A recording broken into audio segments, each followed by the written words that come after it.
Primary TET 2014 OMR মামলা যে এবং সেই মামলা যে ডিভিশন বেঞ্চে চ্যালেঞ্জ হয়েছে, অর্থাৎ সিঙ্গেল বেঞ্চের যে জাজমেন্ট বা রায়কে চ্যালেঞ্জ করেছে ডিভিশন বেঞ্চে যাওয়া হয়েছে। এবং ডিভিশন বেঞ্চে কী আপডেট আসছে, ডিভিশন বেঞ্চে এখন কেসটার ডিটেলস কী বা কেসটার এখন বর্তমান অবস্থা কী, তো সেটার জন্য আমরা চলে এসেছি অফিসিয়াল সাইটে। আমরা পুরো ব্যাপারটা দেখাবো একদম স্ক্রিনে আপনাদেরকে। তার আগে বলে রাখি চ্যানেলটিকে সাবস্ক্রাইব করে রাখুন, তাহলে নেক্সট আপডেটগুলো পেতে কোনো অসুবিধা হবে না। যারা ফেসবুক বা অন্য জায়গা থেকে দেখছেন বা সোশ্যাল মিডিয়ার কোনো পেজ থেকে, তো তারা অবশ্যই আমাদের এই পেজকে লাইক বা ফলো করতে ভুলবেন না। শুরু করা যাক। ডেসক্রিপশনে সমস্ত রকম লিঙ্ক দেওয়া আছে, চিন্তার কিছু নেই। তো আমরা চলে এসেছি, কেস নাম্বার এন্টার করেছি 1531, দেখতে পাচ্ছেন ডিভিশন বেঞ্চে এমএটি এবং তার সাথে 2024 যে ইয়ার, এবং ক্যাপচা এন্টার করেছি এবং গো করে দেবো। দেখতে পাচ্ছেন গো করলে এখানে চলে আসবে যে Mrinmoy Haldar and others versus Shantanu Sit others. আপনারা হয়তো মানে নাম শুনে থাকবেন, Shantanu Sit and others versus the state of West Bengal others. এবং সেই ব্যাপারটাকে চ্যালেঞ্জ করে যেহেতু যাওয়া হয়েছে, এবং সেই জন্য এইরকম নামটা হচ্ছে। তো ভিউ করলাম, আমরা ভিউ করে চলে এলাম একদম এখানে। দেখতে পাচ্ছেন এখানে পুরো একদম যেটা ডিটেলস চলে এসেছে। First hearing date 12 August, next hearing date যেটা খুবই ভাইটাল, যেটা খুবই গুরুত্বপূর্ণ, যেটা এখানে দেখতে পাচ্ছেন একদম 27 আগস্ট 2024। এটা প্রথমে 23 আগস্ট ছিল, তার আগে 20 আগস্ট ছিল, এটা কিন্তু ডেট আবার বেড়েছে 27 আগস্ট। তো সমস্ত রকম মানে সিবিআই রিপোর্ট এবং তার সাথে পর্ষদ এফিডেভিট সমস্ত রকম জমা দেওয়ার সম্ভবত একটা বলা হয়েছে ব্যাপার।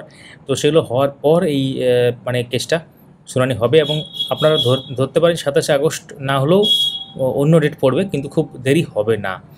তো 27 আগস্ট আপাতত এখন যেটা এখানে শো করছে, যদিও এটা কম্পিউটার জেনারেটেড অটোমেটিকলি হয়ে যায়, অনেক সময় চেঞ্জ হতে পারে, সাবজেক্ট টু চেঞ্জ। তো একটু আমরা যদি নিচের দিকে আসি, দেখতে পাবেন যে এখানে কোনো জাজমেন্ট এখনও পর্যন্ত দেওয়া হয়নি একবারও, যেহেতু অর্ডার কপি এখনও রিলিজ হয়নি। দেখতে পাচ্ছেন অর্ডার কপি থাকলে এরকম জায়গায় থাকতো। তো এটা আপনাদেরকে ওয়েট করতে হবে। তাহলে ডিভিশন বেঞ্চে 27 আগস্ট 2024। এবার যদি আমরা সিঙ্গেল বেঞ্চে দেখার চেষ্টা করি যে সিঙ্গেল বেঞ্চে কেসটা কোন পর্যায়ে আছে, সেটার জন্য আমরা একদম কেস নাম্বারে চলে যাব। এখানে সিলেক্ট করে নেব WPA রিট পিটিশন, এবং এখানে যে নম্বরটা এন্টার করবো সেটা হচ্ছে 2005, আর এখানে ইয়ারটা হচ্ছে 2022। যেটা সিঙ্গেল বেঞ্চ, যে কেসটাকে চ্যালেঞ্জ করে ডিভিশন বেঞ্চে, একটু আগে যেটা আমরা দেখলাম সেটা ডিভিশন বেঞ্চে। এখানে আমরা ক্যাপচা এন্টার করে দেবো।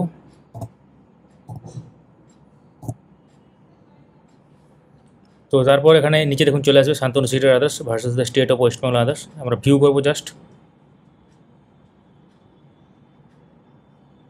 তো এখানে যদি আমরা যাই, দেখতে পাচ্ছেন এখানে কিন্তু কোনো রকম পরিবর্তন হয়নি, যে ডেটটা চলে গেছে, অর্থাৎ দেখতে পাচ্ছেন আজকে 24 আগস্ট, কিন্তু 23 আগস্ট এখানে শো করছে। তার মানে এখানে যে কেসটা, এটা কিন্তু এখন ওই রকমভাবে গুরুত্বপূর্ণ নয়, যেহেতু ডিভিশন বেঞ্চে চলে গেছে। ডিভিশন বেঞ্চ থেকে যখন রিটার্ন আসে তখন সেটা গুরুত্বপূর্ণ, কারণ আপনারা জানেন সিঙ্গেল বেঞ্চে আগে যে রায়টা দেওয়া হয়েছিল, অনারেবল জাস্টিস রাজশেখর মান্তা তিনি সিবিআইকে নির্দেশ দিয়েছিলেন এক্সপার্টদের সাহায্য নিয়ে ওএমআর সংক্রান্ত তথ্য খুঁজে বের করার জন্য, এবং তারপরেই ডিভিশনে চ্যালেঞ্জ হয়। ডিভিশনে চ্যালেঞ্জ হওয়ার পর এই কেসটা কিন্তু এরকম মানে হয়তো এটা ভেনিস হয়ে যেতে পারে এই জায়গাটা, মানে নেক্সট ইয়ারিং ডেট বা কোনো আরও কম্পিউটার জেনারেটেড কোনো ডেট পড়ে যাবে, আমরা অবশ্যই আপনাদের সাথে শেয়ার করব। কিন্তু ডিভিশন বেঞ্চে যে কেসটা, সেটাই আপনারা এখন মেন হিসাবে ধরতে পারেন, কারণ সেটা 27 যে আগস্ট সেটাই কিন্তু আপাতত শো করছে। তো সব কিছু আপনাদের সামনে আছে, পুরো একদম তথ্য সহকারে আমরা দেখাবলাম, একদম কেস ডিটেল সহকারে।